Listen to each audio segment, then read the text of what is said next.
kreatif rancang pembelajaran. Hargai potensi, tingkatkan prestasi, lahirkan profil pelajar Pancasila. Belajar, bergerak, berbagi untuk negeri, kita menjalin kolaborasi.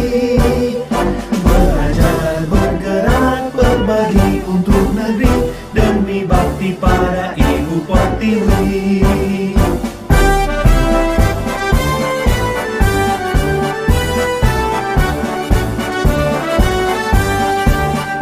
Bulatkan tekad, kuatkan hati, negeri ini memanggilmu kawan. Belajar, bergerak, berbagi untuk negeri, guru penggerak majukan pendidikan. Guru penggerak menghamba pada murid, kreatif rancang pembelajaran. Hargai potensi, tingkatkan prestasi, lahirkan profil pelajar Pancasila. Belajar, bergerak, berbagi untuk negeri, kita menjalin kolaborasi. Belajar, bergerak, berbagi untuk negeri, demi bakti pada Ibu Pertiwi.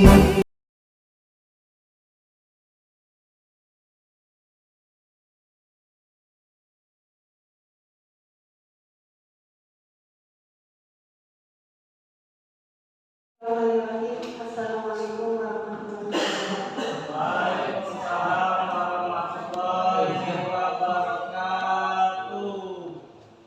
Alhamdulillahirrahmanirrahim. Assalatu wassalamu ala asrofil anbiya'i wal mursalin wa ala alihi wa sahbihi ajma'in. Alhamdulillah, puji syukur kita haturkan kepada Allah yang telah mempertemukan kita di acara implementasi kurikulum merdeka pada hari ini dalam keadaan sehat walafiat. Salawat serta salam kita sanjungkan kepada Nabi kita Muhammad SAW. Saya berdiri di sini sebagai moderator dalam acara In-House Training implementasi kurikulum merdeka dan budaya positif SMP SMK Al-Huda Sungai Dingin. Jadi saya akan membawakan acara pertama yaitu pembukaan. Marilah kita buka acara ini dengan membaca basmalah. Kita lanjutkan acara kedua yaitu acara inti yang akan diisi oleh Bapak Fauzi sebagai pemateri TGP Angkatan 5 dari SMKN 2 sendiri. Kepada Bapak Fauzi kami persilakan.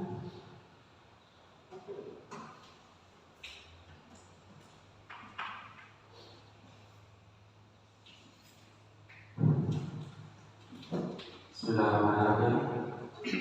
Assalamualaikum warahmatullahi wabarakatuh.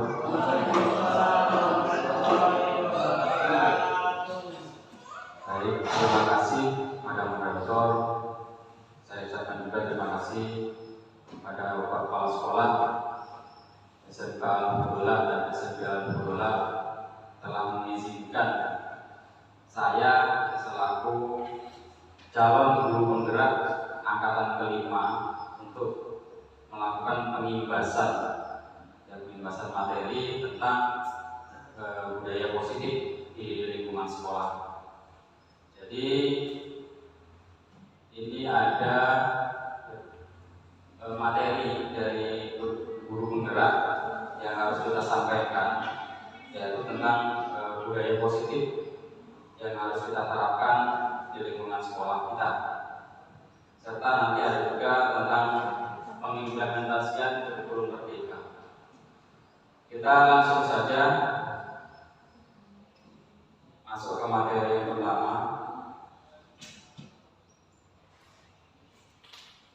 yaitu tentang budaya positif.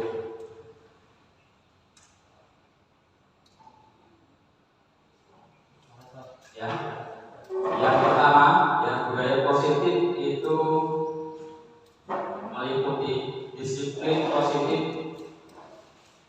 dan nilai-nilai kebajikan universal.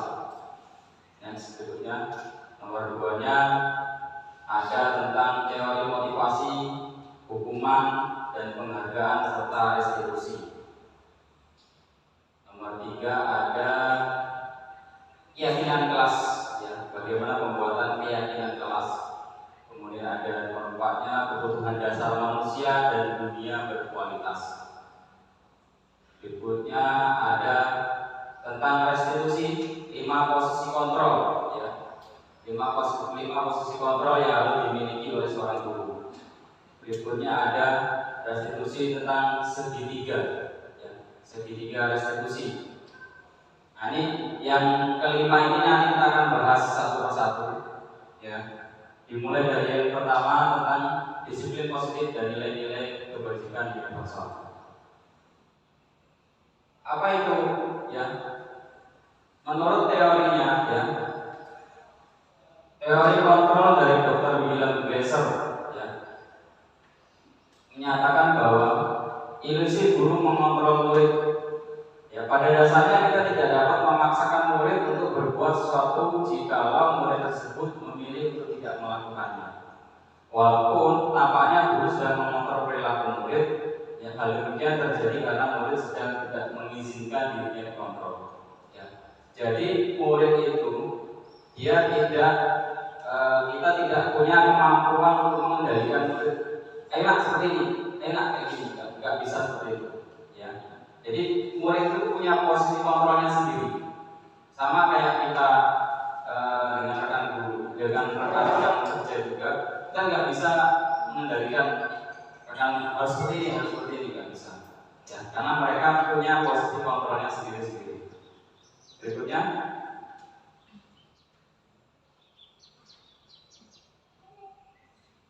yang berikutnya ada ilusi bahwa kritik dan membuat orang merasa bersalah dapat menguatkan karakter.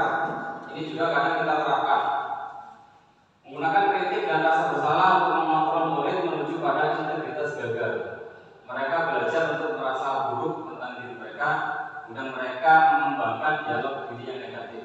Kadangkala sulit bagi guru untuk mengidentifikasi bahwa mereka sedang melakukan perilaku ini, karena seringkali guru cukup menggunakan suara halus untuk menyampaikan pesan negatif. Ini biasanya kita lakukan, ya kan? Jadi membuat orang lain merasa bersalah. Kadang kita pernah ngomong sama anak, ayo anak jangan seperti ini, nanti saya marah, nanti saya kena marah sama kepala sekolah, nanti saya diinginkan, nanti saya ditegur. Ya. Itu dengan bahasa yang halus, nah, itu tidak diinginkan, ya. Kemudian ada ilusi bahwa orang dewasa memiliki hak untuk memaksa. Ya.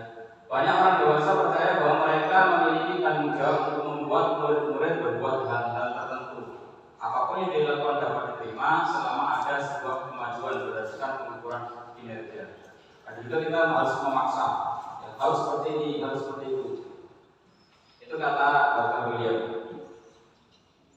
Nah, bagaimana seorang bisa berubah dari paradigma stimulus respon kepada pendekatan teori kontrol? Ya. Selama ini yang kita pakai itu modelnya stimulus respon, ya. Memaksakan, menghukum, ya. Memaksakan kehendak. Nah, kita ubah ke paradigma teori kontrol. Stephen R. Covey, ya, itu mengatakan bahwa bila kita ingin membuat kemajuan perlahan, sedikit-sedikit ubahlah sikap dan perilaku Anda. Jadi dimulai dari kita sendiri, ya, dimulai dari kita dulu.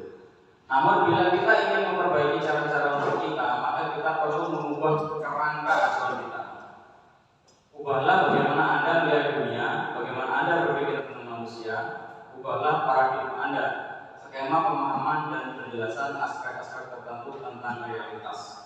Ya, berarti kita selalu merubah, ya, kerangka-kerangka dari pembelajaran kita, kerangka-kerangka kita pendekatan ke murid.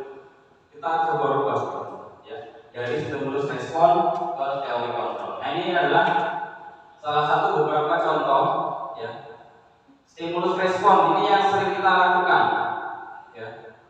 Realitas kebutuhan kita sama, biasanya kan kita nganggapnya seperti itu, ya. Nah, kita akan coba untuk mengubah menjadi teori kontrol. Realitas kebutuhan kita itu berbeda. Ya, setiap individu anak satu dan satunya itu pasti berbeda-beda. Semua orang melihat hal yang sama, sedangkan kalau kita dari teori kontrol, setiap orang memiliki gambaran berbeda-beda. Ya, kadang kita memberikan soal juga, anak tuh dapat menjelaskan itu bermacam-macam.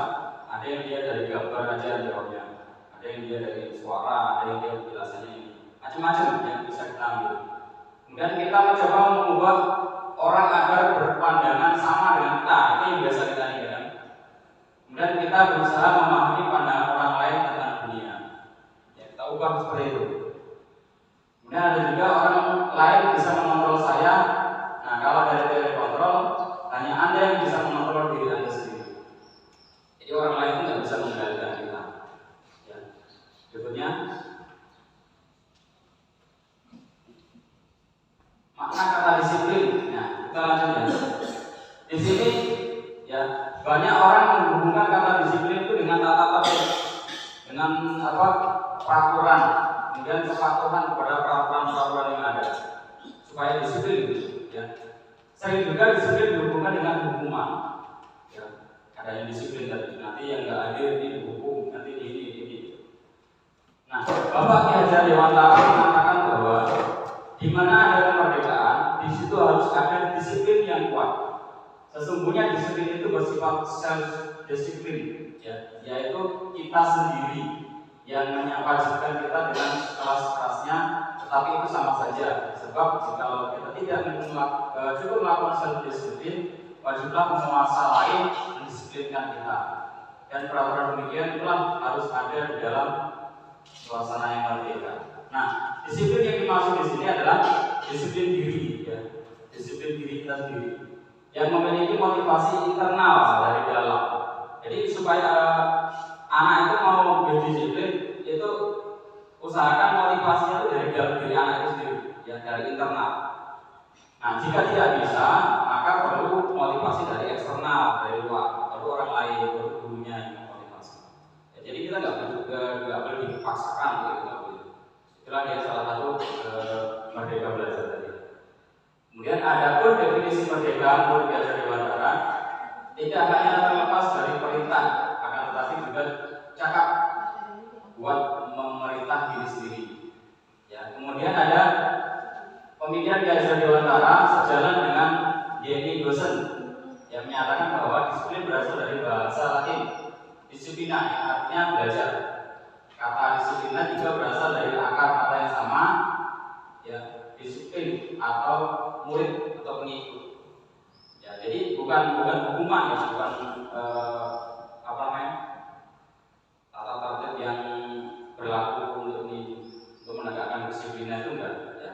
Arti kata disiplin tadi. Kemudian disiplin juga dapat membuat seorang menggali potensinya menuju kepada sebuah tujuan, sesuatu yang dihargai dan bermakna. Dengan kata lain, disiplin juga mempelajari bagaimana cara kita mengontrol diri dan bagaimana menguasai diri untuk memilih tindakan mengacu pada nilai-nilai yang kita hargai. Jadi tujuannya untuk penghargaan untuk diri kita. Ya. Jadi murid nanti kita ajak seperti itu. Nah, berikutnya ada nilai-nilai kebajikan dari 6 institusi. Ya, ini ada dari 6 institusi itu menyatakan bahwa ada nilai-nilai kebajikan yang harus diambil. Yang pertama tentang profil pelajar Pancasila, itulah yang dipelajari di kurikulum Merdeka. Ya, salah satunya ada penerapan itu.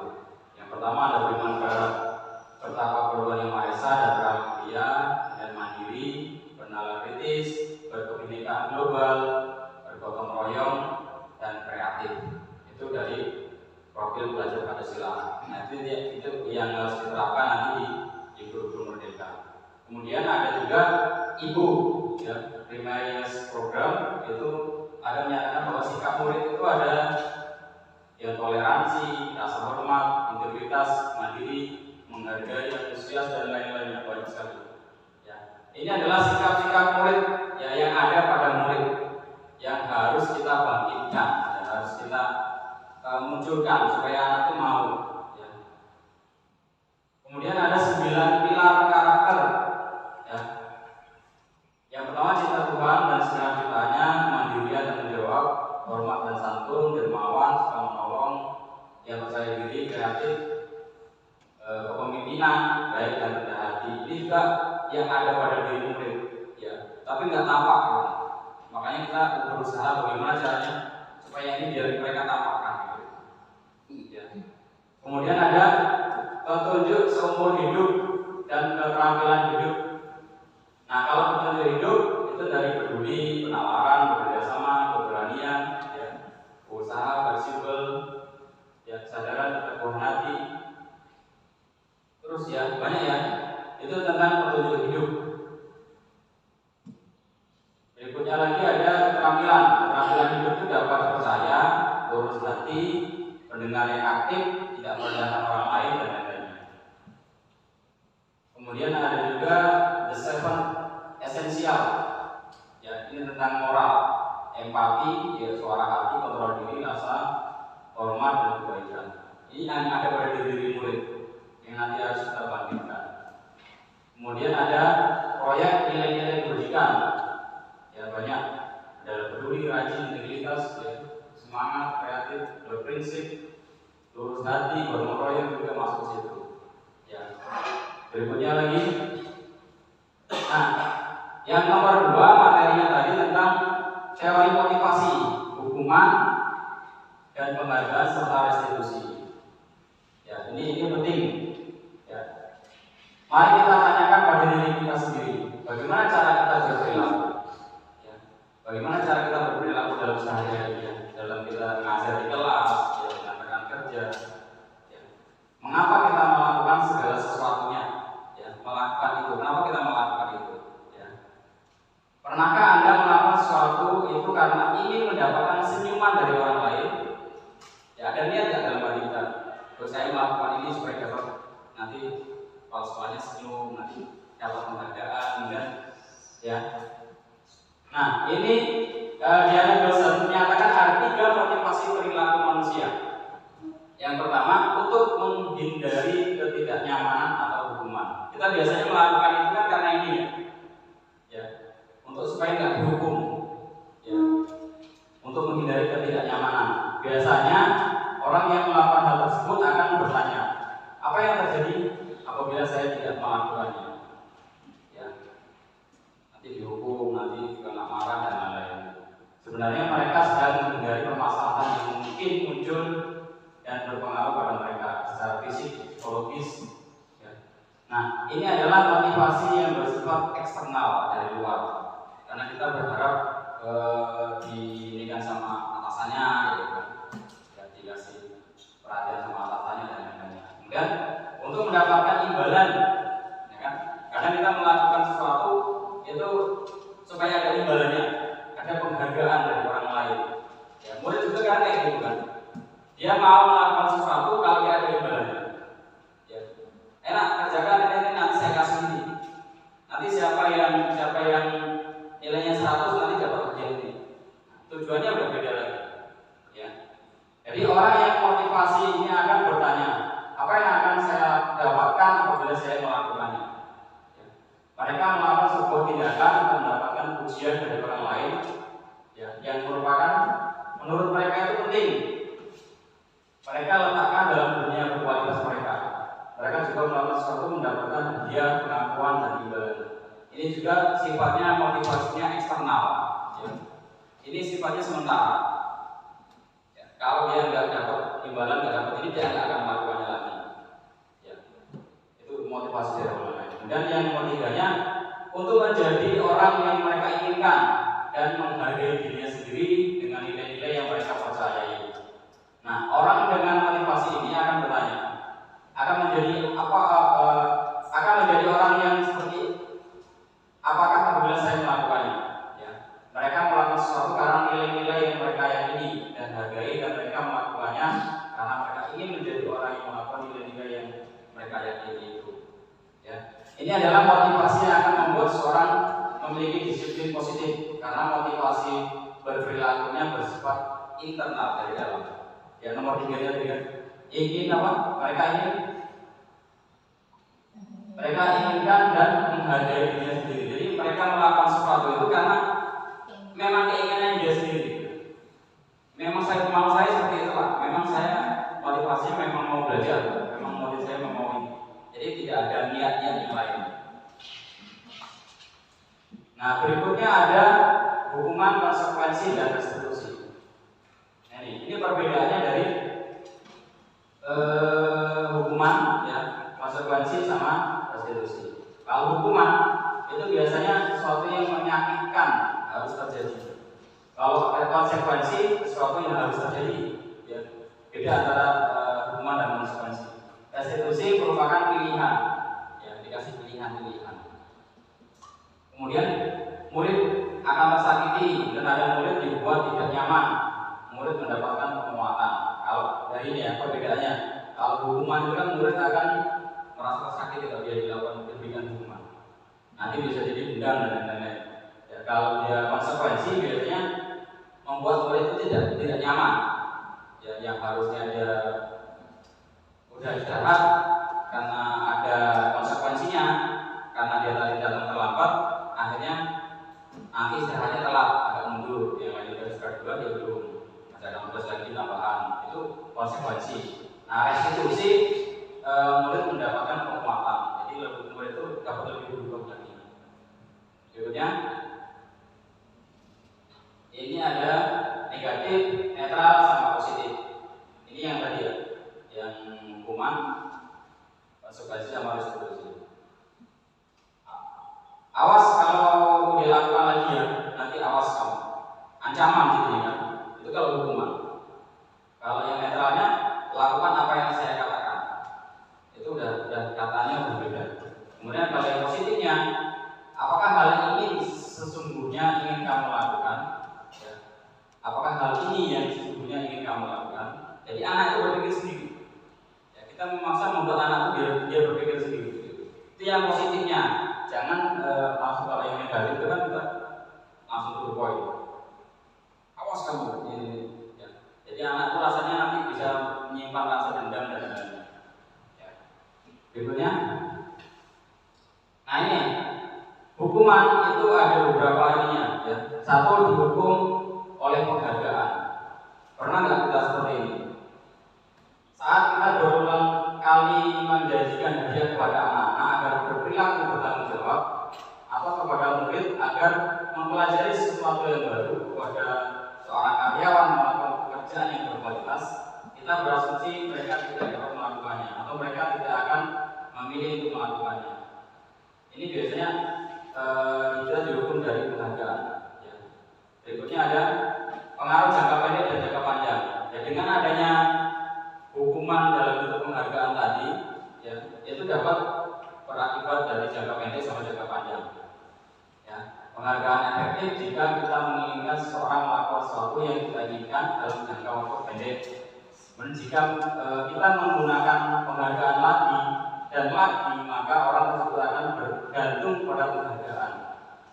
Nah, jika kita mendapatkan penghargaan untuk melakukan sesuatu yang baik, maka selain kita senantiasa berharap mendapatkan penghargaan tersebut, kita pun menjadi tidak menyadari bahwa tindakan baik yang kita lakukan. Kadang kita tidak sadar bahwa yang kita lakukan itu tindakan yang baik.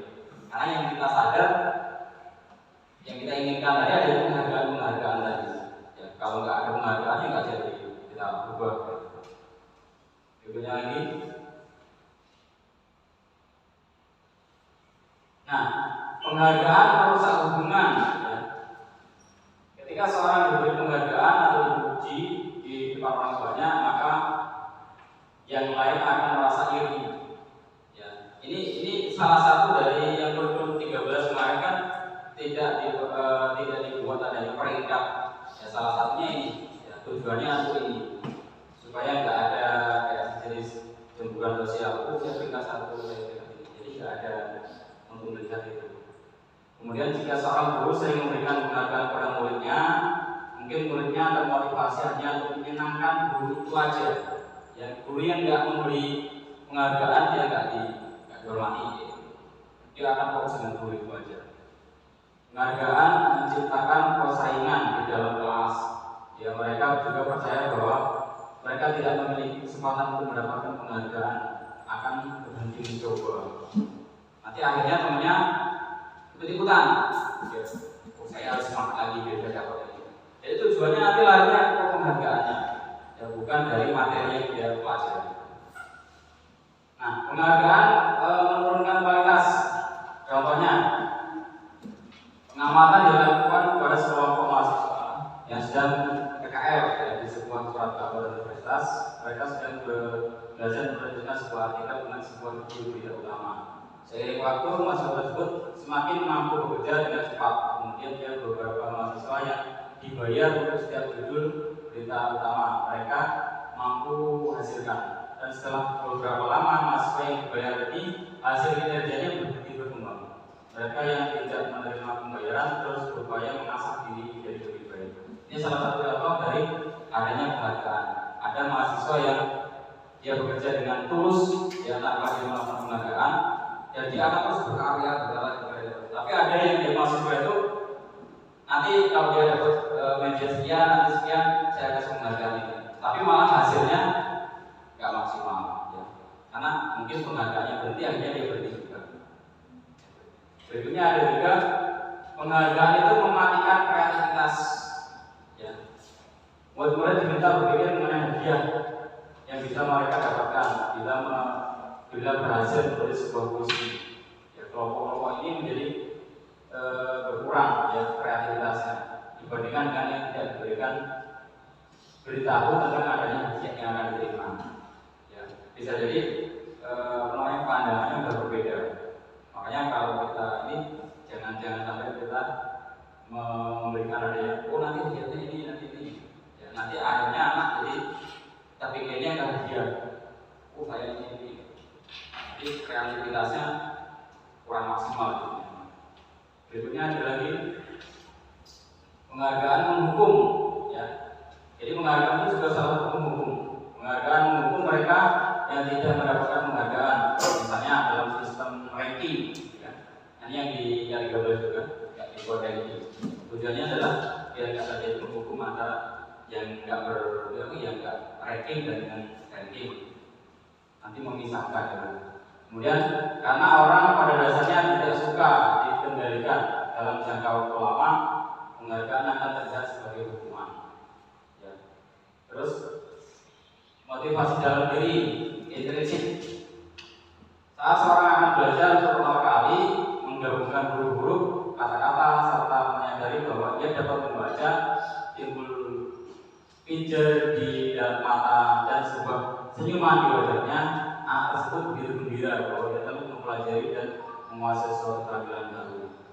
Nah ini ada sesungguhnya sudah merupakan sebuah penghargaan. Ini bagi dia sudah merasa dia dapat penghargaan.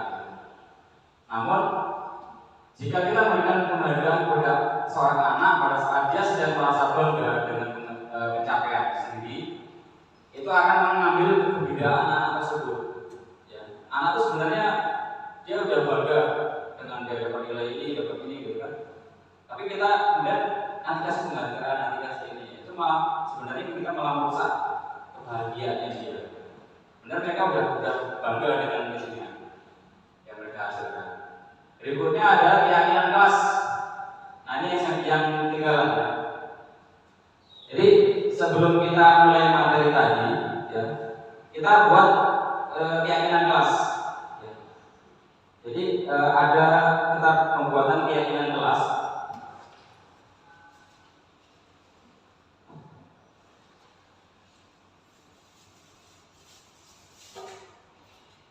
Ya, jadi selama kita ada acara ini sampai nanti siang, kita buat keyakinan kelas ya di ruangan ini.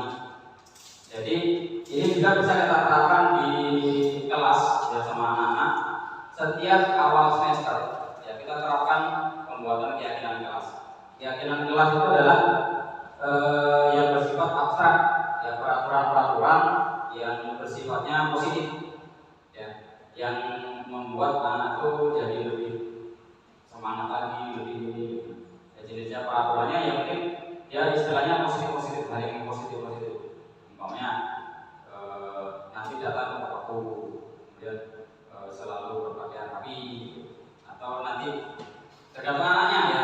Jadi sebelumnya kita buat keyakinan kelas dulu ya. Jadi kita santai. satu kertas warna itu ditulis satu keyakinan kelasnya. Kalau ada 2, ada 3, boleh nanti ditulis lebih dari 1. Nanti ditempel di kertas hitam. Ya, itu sudah saya siapkan. Nanti silakan ditempel di situ. Jadi keyakinan kelas yang seperti apa yang kita sepakati.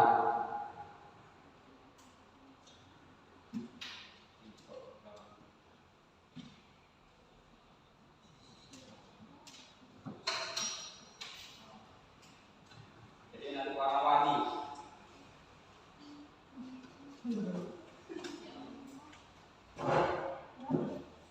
Ya, boleh satu ini 1, 2, 3 nggak masalah. Jadi keyakinan kelas seperti apa yang akan kita nanti sepakati. Ya, jadi nanti kalau ada keyakinan kelasnya itu sama, ya, antara yang 21 dengan yang lainnya ada yang sama, itu nanti kita lepas, ya, kita lepas. Jadi kita ambil yang tidak sama aja. Kalau sama berarti nanti dilepas. Ya, makanya sebanyak-banyaknya nggak apa-apa. Intinya satu keyakinan satu lembar, satu keyakinan satu lembar. Ini bisa kita terapkan di kelas, ya, untuk supaya anak-anak itu meyakini bahwa kesepakatan kelas kita itu ini. Ya, kalau melanggar nanti jatuhnya ke konsekuensi. Ya. Jadi setelah buat keyakinan kelas, nanti kita tetapkan juga nanti konsekuensinya apa kalau kita melanggar keyakinan kelas yang kita buat. Itu biasanya yang membuat wali kelas. Ya, keyakinan kelas itu biasanya yang membuat wali kelas. Tapi kalau guru mata pelajaran itu keyakinan kelasnya jenisnya ke mapel, ya. Kesepakatan kelas atau kesepakatan pelajaran, kesepakatan mapel. Jadi kalau belajar sama saya harus seperti ini, ya, ikuti dari kesepakatan tadi. Bisa nanti dicetak, di print atau bahkan ditempel, ya. Keyakinan kelas atau pelajaran ini. Kalau keyakinan kelas dari wali kelas bisa dibuat dalam bentuk karton, ya. Nanti dibuat di bingkai atau di apa di dalam kelas. Jadi anak itu membaca terus. Itu salah satu untuk meningkatkan supaya anak itu dia lebih disiplin lagi. Jadi kita tanpa harus menggunakan buku mak. Sama kita buat juga nanti apa namanya tadi, konsekuensinya. Yang namanya konsekuensinya. Kalau hukuman dia nggak boleh. Ya, coba silakan dibuat. Pokoknya apa namanya? Bebas nulis ya. Bebas. Ya, tentang keyakinan kelas. Ya, selama sampai siang ini istilahnya. Kebersihan nanti terus berkata yang ini atau harus aktif, ya. Harus ini.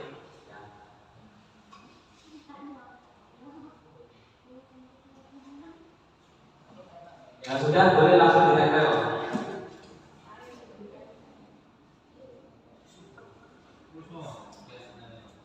Ini saya terapkan juga di sekolah tanah.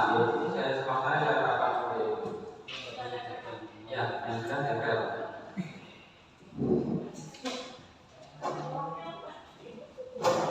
Ini besok boleh mau diterapkan di kelas boleh, ya.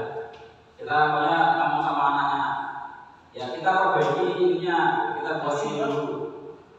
Boleh. Jadi mulai sekarang kita berlaku untuk ini, buat keyakinan kelas. Nanti seperti ini. Nanti anak itu dari sekretariatnya bisa menuliskan, ya, dituliskan dalam karton, nanti dibingkai atau ditempel ini di kelas itu ditempel. Boleh. Ya, keyakinan kelas itu ininya Sama kayak kita berarti. Kalau biasa dipakai ada tapi bintang kayak Nah, ya. Jadi kalau di kelas PAUD TK itu kan penilaiannya ada kasih bintang 5, bintang ini, ya. Tapi sebenarnya itu termasuk penghargaan, ya. Ya, termasuk penghargaan. Itu sebenarnya nggak diperbolehkan lagi. Keyakinan kelas sebenarnya tentang sesuatu yang positif yang tadi saya bilang. Datang tepat waktu. Ya, intinya kayak ini, makanya kita bikin peraturan juga dilarang duduk di atas meja. Sebenarnya nggak diulang di apa? Nah, diulang di pasti atau pada tempatnya. Jangan kata-kata dilarang. Nanti malah sengaja melanggarnya. Tapi kalau dengan kata-kata yang positif,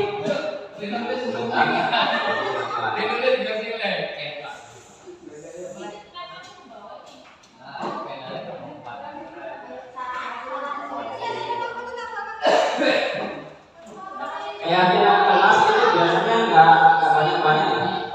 Paling nanti cuma ada sekitar 6 atau 7. Ya nggak banyak kayak peraturan sekolah itu enggak. Paling cuma antara 5, 6 ya. Tapi itu memang mencakup semuanya ya. Tanggung jawab gitu kan. Itu mencakup semuanya. Tanggung jawab. Mulai jajan.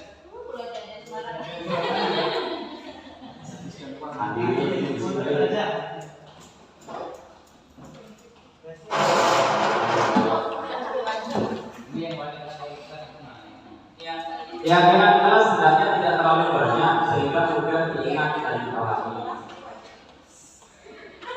Pamannya buat kesepakatan itu lah.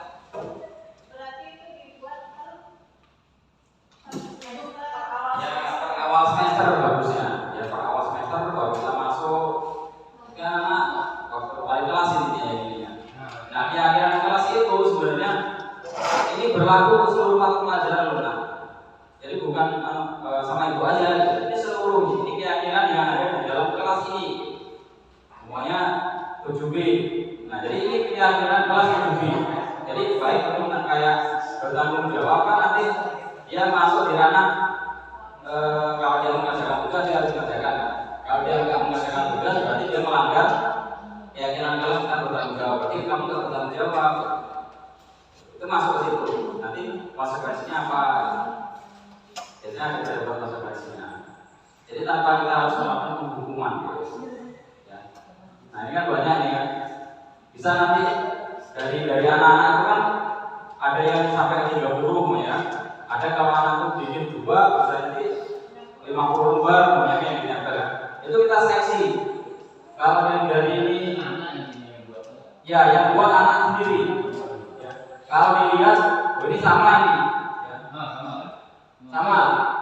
Tepat waktu masuk atau datang lebih awal. Ini kan istilahnya kan. Berarti yang sama diambil. Nah disisakan paling 6, 7. Yang itu yang mencakup semua. Amin untuk Pak Isom. Nah itu keyakinan kelas. Ini bisa ya. Jadi bisa langsung diterapkan itu nggak masalah. Ini sebenarnya kalau diterapkan di pesantren itu sebenarnya bagus lagi. Jadi ngajinya juga nanti bisa lebih praktik lagi. Ya bisa diterapkan juga di sana. Semuanya keyakinan kelas sama Ustaz ini. Jadi harus itu masih juga. Kita lanjut materinya. Nah ini, yang ini prosedur pembuatan keyakinan kelas. Ya. Jadi mempersilakan warga sekolah itu seluruhnya ya, murid-murid. Nah kemudian kita manggil siswa itu nggak boleh dengan kata siswa, murid. Ya. Di guru-guru Merdeka juga menyarankan seperti itu. Jadi kata-katanya kita manggilnya murid. Ya nggak boleh kita kata siswa itu nggak boleh. Panggilan untuk kelas ini Ya, murid manggilnya murid. Jadi jangan siswa ini nggak boleh. Kita nulis juga, ya nulis di apa di absen atau di apa itu siswa kelas berapa itu nggak boleh sebenarnya. Murid istilahnya. Ya lebih ini lagi lebih kayaknya lebih kata-kata murid itu lebih enak lah ya, lebih daripada siswa. Lebih simpel. Kemudian mencatat semua masukan-masukan pada murid atau warga sekolah di papan tulis atau di poster kertas besar, ya. Setelah kemudian bisa melihat hasil curah pendapat. Susunan keyakinan kelas sesuai dengan prosedur pembentukan keyakinan kelas. Gantilah kalimat-kalimat dalam bentuk negatif menjadi positif. Intinya dia keyakinan kelas itu ininya positif, kata yang positif. Terus lanjut lagi.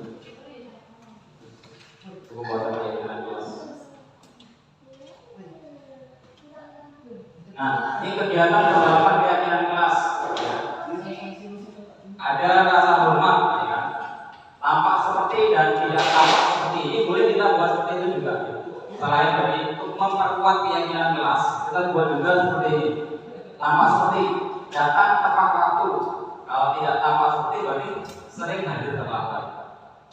Ya. Kalau yang bagusnya kan seperti itu, datang tepat waktu. Kemudian menyapa teman dan guru setiap hari. Ya. Yang tidak tampaknya dengan ta'ajub pada teman dan guru. Itu boleh buat kesepakatan juga. Ya. Nanti kita suruh anak suruh ini menuliskan. Berikutnya lagi ada bekerja, contohnya tampak seperti dan tidak tampak seperti. Tekun bekerja dan menyimak guru, tidak mendengarkan guru dan acuh tak acuh, itu yang tidak tampaknya. Sama kayak tadi juga. Berikutnya rasa diterima dan dimiliki, ya sama pembuatan juga tadi. Atau bisa juga dalam bentuk Y, ya, diagram Y. Satu terdengar. Kalau terdengar itu berarti satu orang berbicara, yuk saya bantu, atau kita bisa selesaikan ini bersama. Ini kalau terdengar ya, kalau terdengar dengan kata-kata. Terima kasih ya, terima kasih, kemudian ada tolong ya, komisi, itu yang kata-kata positifnya. Boleh saya pindah, ya, itu dengan kata-kata kalau dia terdengar dengan kata-kata. Kalau terlihat, itu berempati terhadap perasaan orang lain, memegang barang milik orang lain hanya dengan isinya, mendengar dengan sesama, itu kalau dari terlihat. Kalau berperilaku berarti tersenyum ramah, memberikan salam hormat, berjabat tangan, yang memberikan uang untuk bekerja dan lain-lainnya. Itu kalau dari dia terlihat semuanya. Kemudian langkah-langkah tugas saya, tugas kamu. Nah ini bisa juga kita terapkan seperti itu ya. Tugas saya sebagai guru, tugas kamu sebagai murid. Ya, tugas saya, tugas kamu. Guru akan membuat bagian berisi 4 kotak, kemudian masing-masing kotak diisi judul. Ya. Guru tugasnya titik-titik. Nanti bawahnya ditulis.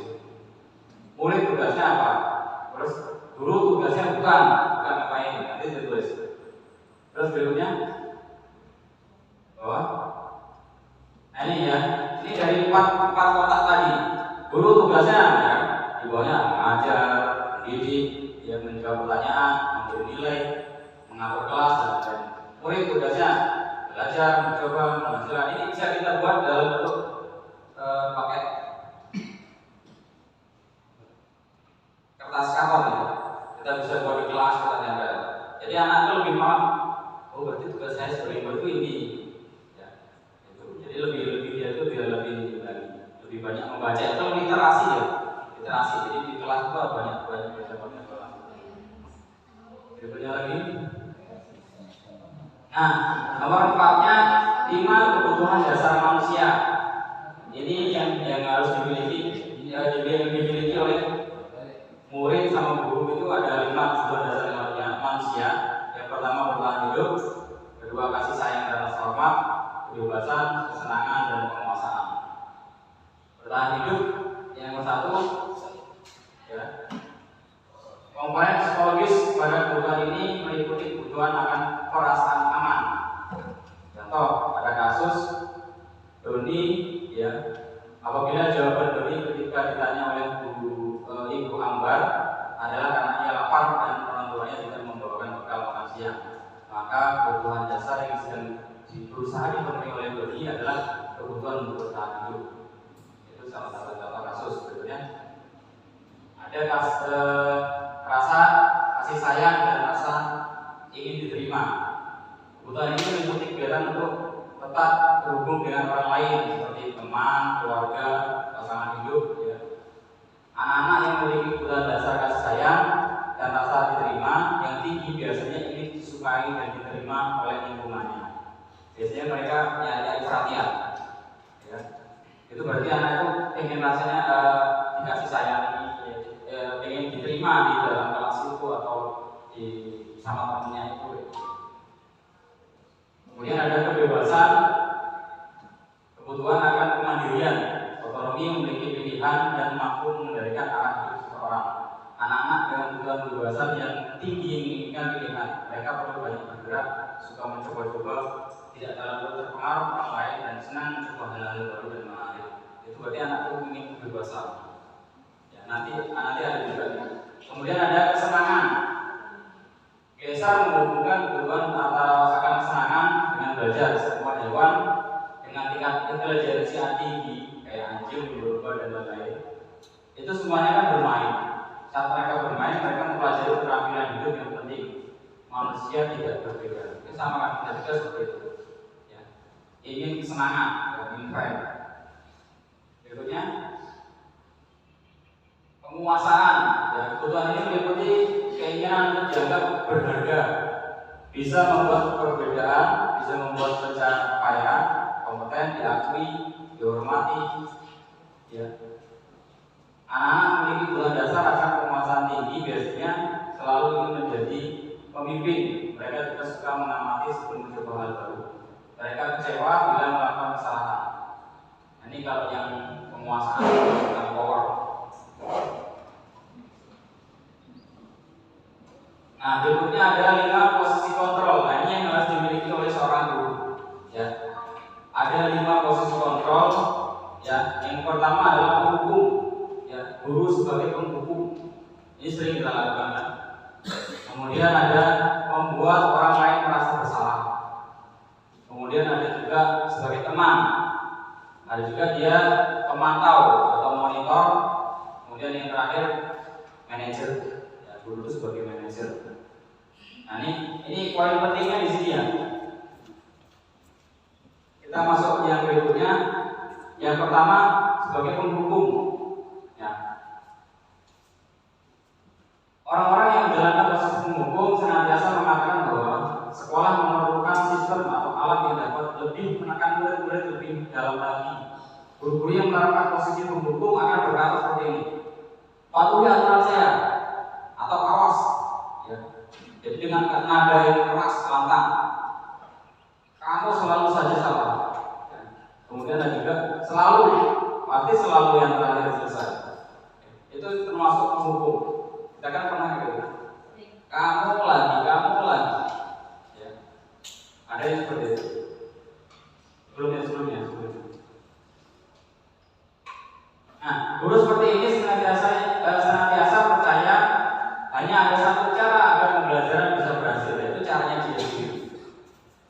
Jadi nggak ini dengan berapa orang, pokoknya saya yang paling benar itu menghukum. Nah, biasanya penghukum adalah nadanya tinggi, ya, dan bahasa tubuh, matanya melotot menunjuk-nunjuk, ya. Ya, itu satu guru yang menghukum. Nah, contohnya ya, terlambat lagi, pasti terlambat lagi. Ya. Selalu datang terlambat, kapan bisa datang terlambat? Itu dengan nada yang melotot, ya, nada yang keras. Nah, sekarang tanyakan pada diri Anda, bagaimana perasaan murid bila guru berbicara seperti itu? Ya, pada saat muridnya datang terlambat. Nanti biasanya muridnya katanya, bapak ini, jadi asal timbul rasa dendam. Awas nanti kalau ada sampai banyak nanti dibuka istilah ini, aku di jalan ya kan dihadang lainnya. Ya, karena kita dihukum kan, awas nanti pulangnya pak. Karena malah bapaknya gurunya diancam. Ya. Ada juga membuat rasa bersalah. Ini kedua. Ada juga guru yang seperti ini. Membuat rasa bersalah akan menggunakan keheningan yang membuat orang lain merasa tidak nyaman, bersalah, merendah diri. Kata-kata yang keluar dengan lembut akan seperti ini. Ibu sangat kecewa sekali dengan kamu. Kemudian ada juga yang berapa kali bapak harus memberitahu kamu ya. Ada juga gimana coba kalau orang tua kamu tahu kamu berbuat begini. Ada juga kamu jangan seperti itu terus lama. Nanti saya marah sama kepala sekolah. Nanti saya ditegur sama kepala sekolah. Itu ada juga yang seperti itu. Itu pembuat rasa bersalah. Jadi anaknya nanti di posisi ini murid akan memiliki penilaian diri yang buruk tentang diri mereka. Akhirnya murid merasa tidak dihargai atau tidak berharga dan telah mengecewakan banyak orang. Saya telah mengecewakan ibu ini ternyata nanti kalau saya terlambat ternyata nanti ibu ini dimarah sama kepala sekolahnya. Jadi murid itu semakin terpuruk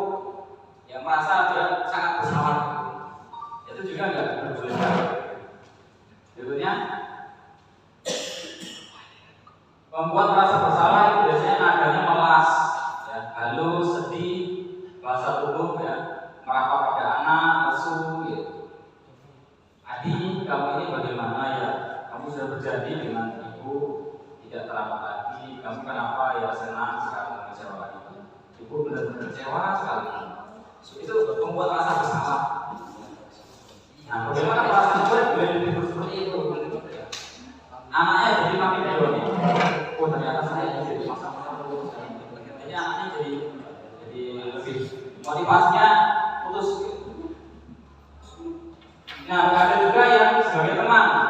Ya, posisi teman guru bisa negatif atau positif tergantung dari penilaiannya. Ya, guru di posisi teman menggunakan hubungan baik dan humor untuk mempengaruhi orang lain. Misalnya, ayo bantulah jadi bapak ya, itu sebagai teman. Ayo ingat tidak bantuan bapak selama ini. Ya sudah kali ini tidak apa-apa, nanti ibu bantu.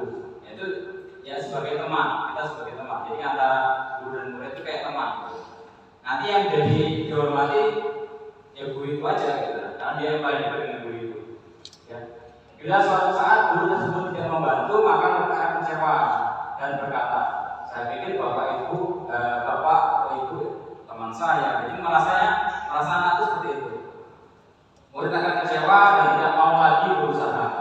Hal ini mungkin timbul murid hanya akan bertindak untuk guru tertentu, tidak untuk guru lainnya. Ya. Terus, nadanya kalau sebagai teman ramah, akrab, bercanda, bahasa tubuhnya merapat pada murid, mata dan senyumnya diangkat. Adi, ayolah, bagaimana sih kamu? Kemarin kamu sudah janji ke bapak, bukan? Ya. Kenapa terlambat lagi? Sambil tertawa ya, sambil tertawa ringan, ya sambil senyum-senyum. Ya sudah tidak apa-apa, duduk sana, nanti bapak bantu. Itu kayak teman lah jadinya. Jadi nggak seperti yang tadi. Jadi kan merasa bersalah. Nah, sekarang sebagai teman. Nah, bagaimana perasaan murid dengan sikap guru seperti ini? Itu biasanya muridnya jadi lebih kayak ngelunjak jadinya, ya kan? Apalagi dengan guru itu, ya. Semua bapak itu satel. Jadi kayak maknanya kayak temannya sendiri, gitu. Tapi dengan guru yang lain beda lagi sudah ini. Kemudian yang nomor 4 sebagai pemantau. Dengan menggunakan sanksi ya atau konsekuensi, kita dapat memisahkan hubungan pribadi kita dengan murid. Contohnya peraturannya apa ya? Peraturannya apa? Apa yang telah kamu lakukan? Itu pertanyaan-pertanyaan dari guru yang ini. Sanksi atau konsekuensinya apa? Jadi kalau ada murid terlambat, nanti gurunya nanya, Adi udah tahu kan peraturannya? Ya, kalau kamu terlambat ya kita masuknya jam 7, ya. Sekarang jam 7.15, ya. Kemudian Adi udah tahu ya kalau datanya terlambat, ini peraturannya nanti harus tinggal kelas, ya. Tinggal di kelas dulu setelah jam istirahat, tinggal 15 menit, jangan dia terlambatnya 15 menit. Nanti modelnya jadinya seperti ini lagi. Seorang pemantau sangat mengandalkan perhitungan, catatan, data yang dapat digunakan sebagai bukti atau perilaku seseorang. Posisinya akan menggunakan stiker, slide, catatan dan lain-lain. Posisi pemantau sendiri berawal dari teori stimulus respon yang menunjukkan tanggung jawab guru dalam mengontrol murid. Ya. Ini masih diperbolehkan kali ini, ya. Karena kita malah melakukan pendekatan murid dengan data-data, ya, dengan data-data yang tadi kan ditanyakan dulu. Ini contohnya, adanya data dengan bahasa tubuh yang formal. Adi, tahukah kamu jam berapa kita mulai masuk? Tahu Pak, tadi kan jawabnya gitu. Kamu terlambat 15 menit, apakah kamu sudah mengerti konsekuensi yang harus yang dilakukan bila terlambat? Paham Pak, saya harus tinggal kelas sampai jam istirahat nanti dan mengerjakan tugas tambahan. Ya benar, bila saya jam istirahat kamu harus tinggal di kelas mengerjakan tugas ya yang tertinggal tadi. Saya tunggu. Nah itu. Jadi perasaan muridnya bagaimana jadi? Jadi perasaan muridnya nanti lebih ya agak sedikit nggak nyaman karena dia harusnya dia istirahat masih nak tinggal dulu. Tapi itu kan udah kesepakatan kan? Karena adanya konsekuensi, ya, udah kesepakatan bersama. Ada juga yang manajer, nah ini yang sangat disarankan, ya itu kita sebagai manajer, ya. Murid diajar untuk menganalisis kebutuhan dirinya maupun kebutuhan orang lain. Di sini penekanan bukan pada kemampuan membuat konsekuensi, namun dapat berkolaborasi dengan murid bagaimana memperbaiki kesalahan. Apa yang kita yakini tentang keyakinan kelas sebenarnya kan? Yang kita yakini apa? Apa kamu meyakininya? Jika kamu meyakininya, apakah kamu bersedia memperbaikinya? Jadi anak itu ditanya lagi, oh enggak dia memperbaikinya? Bagaimana cara memperbaikinya? Gitu. Jadi diinginkan sendiri, dikembalikan lagi ke anaknya, dikembalikan lagi ke anaknya. Gitu. Kalau yang konsekuensi tadi kan udah selesai kan? Setelah dia melanggar, udah tahu konsekuensinya, jalankan. Gitu. Ini enggak, tapi bagaimana memperbaiki? Itulah posisi sebagai manajer. Jika kamu memperbaiki ini, kali ini menunjukkan apa tentang diri? Tanyakan lagi ke anaknya. Apa rencana kamu untuk memperbaiki hal ini? Tanyakan lagi. Iya, nanti anaknya itu yang mengemukakan. Oke, sepakat kita ini baru kita terapkan. Besoknya lagi pelajar lagi ya kita berikan lagi. Baru itulah konsekuensi tadi. Baru di sejenis kayak gitu. Tugas seorang manajer bukan mengatur perilaku seseorang dan membimbing murid untuk dapat mengatur dirinya. Seorang manajer bukan memisahkan murid dari kelompoknya, tetapi mengembalikan murid tersebut ke kelompoknya dengan lebih baik dan kuat. Bisa jadi praktek menerapkan disiplin sehari-hari kita akan kembali ke posisi teman atau pemantau karena murid yang menangani belum siap diajak berdiskusi atau kemudian melakukan restitusi. Jadi yang sebagai manajer tadi termasuk restitusi. Ya. Tapi ada juga nanti waktu di lapangan kita berperilaku seperti teman, sebagai penghukum itu bisa, atau sebagai merasa bersalah, itu bisa juga seperti itu. Karena kita menghadapi muridnya macam-macam. Ada yang dia kita buat untuk buatan kesepakatan restitusi tadi, tapi anaknya masih belum nyambung. Jadi yang masih kita pancing-pancing, masih kita ini. Jadi kita pendekatan dulu kayak teman dulu, ya. Bisa kita terapkan juga seperti itu. Nah ini sebagai manajer jawabannya, ya. Adi, apakah kamu mengetahui jam berapa sekolah dimulai? Tahu Pak, jam 7. Nanti gurunya jawab lagi. Ya, jadi kamu terlambat. Kira-kira bagaimana kamu akan memperbaiki masalah ini? Saya bisa menanyakan teman saya Pak untuk mengejar tugas dan belajar baik. Itu bisa dilakukan.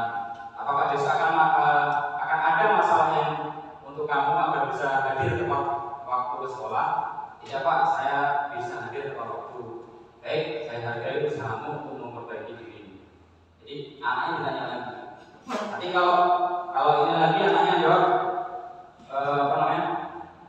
bisa kita tambahi, ada nggak di rumah itu nanti yang akan memotivasi kamu supaya kamu nanti berangkatnya lebih awal atau mengingatkan kamu lagi supaya bangunnya lebih awal, lebih cepat lagi. Nanti misalnya ada Pak teman saya satu kamar, ada Pak teman saya sekelas, nanti ada Pak mau bersama, nanti ini nggak dibangunkan atau diapakan kalau dia terlambat atau dia nggak mengerjakan tugas, nanti siapa yang akan mengingatkan kamu ada tugas, gitu, ditanyakan gitu.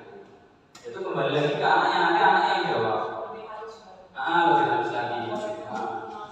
Iya, nggak boleh langsung ini nggak boleh. Tapi kita restitusikan lagi. Itulah namanya restitusi, membuat pendekatan lagi ke anak. Nah ini 5 posisi kontrol lagi. Berikutnya. Nah, setelah 5 posisi kontrol tadi, ya kita sudah tahu posisi-posisi kita di mana. Ya, ini ada segitiga restitusi. Ya, segitiga restitusi itu proses untuk kita menangani masalah-masalah yang ada pada murid. Ya, ada prosesnya. Yang pertama adalah kita lakukan menstabilkan identitas. Ya, yang kita lakukan pertama stabilkan identitas. Kedua, validasi tindakan yang salah. Kemudian ketiganya menanyakan keyakinannya. Ya, setelah kita stabilkan, anaknya kan kemudian dia apa? Nah itu kita stabilkan, ya stabilkan dulu, netralkan dulu. Atau anaknya lagi emosi, habis berkelahi, habis ini, nah kita stabilkan dulu.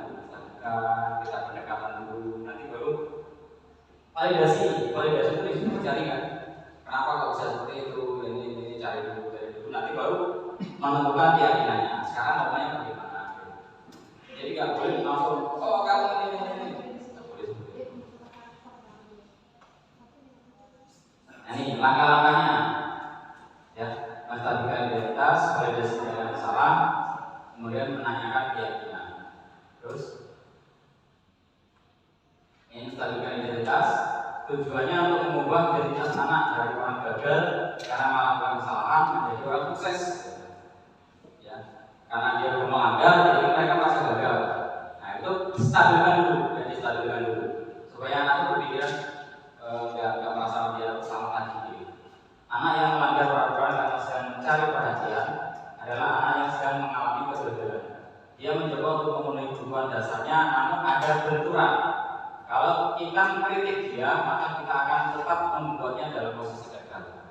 Jadi jangan kita kritik, ya, oh kamu salah lagi, kamu ini lagi. Ya seperti itu. Tapi kita netralkan dulu, ya. Terus, nah, salah satu kata-katanya adalah berbuat salah itu tidak apa-apa. Nah, kita ngomong ke anak itu kan, berbuat salah itu tidak apa-apa. Nah, saya dulu juga pernah berbuat salah. Nah, kita buat stabilkan dulu anaknya. Tidak ada manusia yang sempurna. Kita ngomong kayak gitu. Kemudian saya juga pernah melakukan kesalahan seperti itu. Saya dulu juga pernah melanggar. Saya juga sering melanggar. Distabilkan dulu.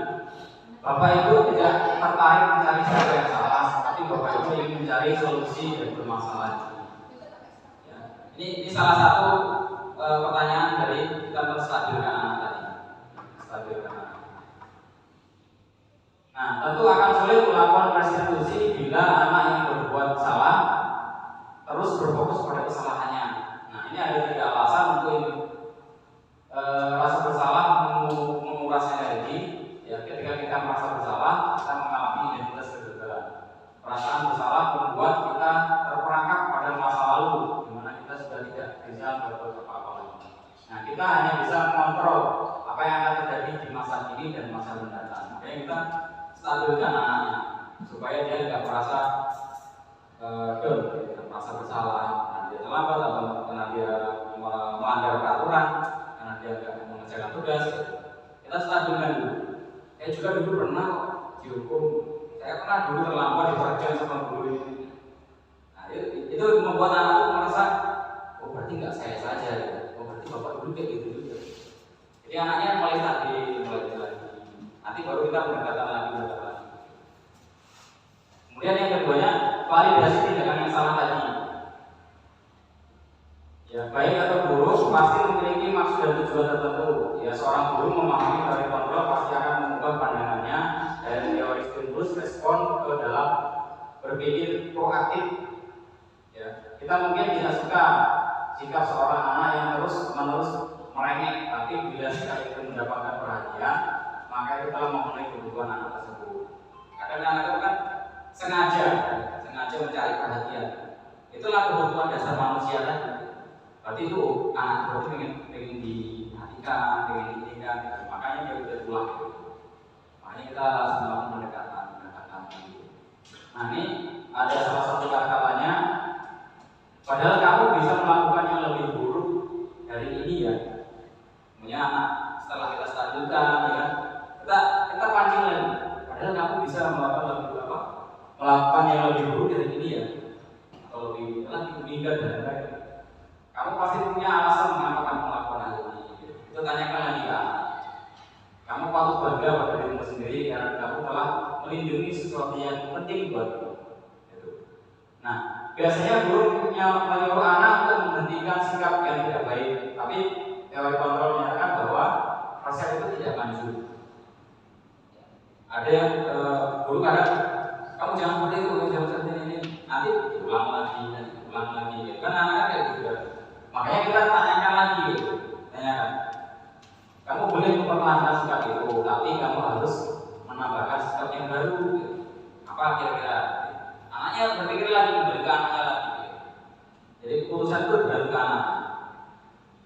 Berikutnya lagi, menanyakan keyakinan. Nah, setelah dari kedua tadi, ya masuk ke yang ketiganya. Kita tanyakan keyakinan, ya keyakinan kelas yang sudah disepakati. Apa yang kita percaya sebagai kelas atau keluarga? Apa nilai-nilai umum yang telah kita sepakati atau keyakinan kelas yang kita sepakati? Pokoknya menghargai orang lain, Pak. Nanti kita tanyakan lagi. Berarti yang tadi Adi itu menghargai orang lain tidak? Yang merasa tidak, Pak. Nanti mulai dari Ada bayangan kita tentang kelas yang ideal? Nanti kita tanyakan, ada nggak kita bayangan adik kelas yang ideal itu bagaimana? Nanti anak cerita. Nanti itulah jadi kesepakatan. Kamu mau jadi orang yang seperti apa nanti? Jadi akhirnya nanti ketemu deal itu keputusan. Ya paling untuk menanyakan ke anak kehidupan seperti apa nanti yang akan mereka inginkan. Ya, apa kamu ingin menjadi orang sukses? Ya, bertanggung jawab, bisa dipercaya. Nah, itu ketanyakan ke anak. Nanti ada, mungkin mau sampai sukses sampai ini. Nanti baru berikutnya. Ya. Nah itu materi tentang pesan-pesan dari guru penggerak. Jadi ada 5 kebutuhan dasar manusia yang dimiliki oleh murid, ya, yang kita harus memahaminya, ya. Mulai dari dihormati, juga pengen disayang, pengen kemudian ada 5 posisi kontrol, ya, sebagai guru, dari menghukum, kemudian membuat rasa bersalah sebagai teman, kemudian pengawas, kemudian ada juga sebagai manajer. Terus ada tentang segala restitusi, ya, cara-cara kita menangani anak-anak yang bermasalah tadi, ya. Kita stabilkan dulu identitasnya, ya. Setelah dia stabil, dia gak emosi lagi, ya, kita lakukan pendekatan. 3 nih, kenapa melakukan ini? Kenapa kamu ini? Tanyakan terus. Nanti baru yang ketiganya baru kita tanyakan keyakinan kelasnya seperti apa yang kamu inginkan. Kamu mau berubahnya bagaimana? Kamu ingin ngomong seperti apa? Kita tanyakan. Nanti setelah akhirnya baru oke, kecil ya kita ini ya. Anak tuh nanti kita lihat lagi pertemuannya berubah nggak dia? Ya, itu proses dari langkah-langkah prosesnya.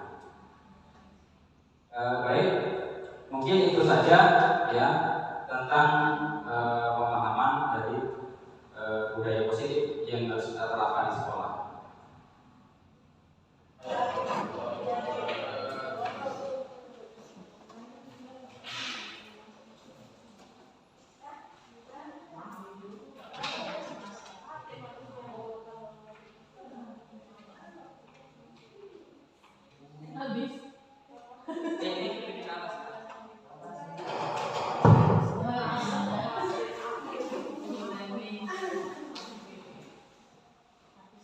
Terima kasih kepada Pak Fauzi yang mau berbagi ilmu, sehingga walaupun nggak tahu nangkap semua apa enggak, ya semoga menjadi amal kebaikan buat Pak Fauzi dan buat kita semua juga semakin terbuka ya, bahwa nggak semua dia itu harus dengan hukuman ya seperti itu ya. Karena mengingat waktu sudah siang, marilah kita tutup acara ini dengan membaca hamdalah bersama-sama.